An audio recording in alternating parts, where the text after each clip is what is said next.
Assalamualaikum warahmatullahi wabarakatuh teman-teman. Jadi kali ini Ece mau bikin pisang goreng biji wijen. Bahan-bahannya itu yang pertama yang pasti ada pisang, kemudian terigu, kemudian ada tepung beras putih, kemudian pakai margarin, gue bebas juga. Ini Ece pakai Vilma. Dan kalian siapin gula sedikit, garam, 1 butir telur, baking powder. Kalian siapin biji wijen yang memang sudah disangrai. Terigu, tepung beras, gula 1 sendok, garam, baking powder, wijen sangrai, 1 butir telur, air es. Oke, yang terakhir margarin yang sudah dilelehkan. Oke, untuk pisangnya kalian bisa pakai pisang tanduk atau bahasa Sundanya pisang galek, atau juga bisa kalian pakai menggunakan pisang kepok ya.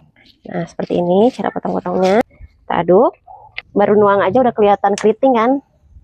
Pamitos aya nu koneng, boleh ya dibalik ya. Gendut-gendut menu-menu ya guys ya. Golden brown. Orang Sunda mah biasanya resep nu gararing kita tuh. Ini pisang yang sudah digoreng tadi tuh, kelihatan kan? Golden brown. Kita cobain hasil kriukannya.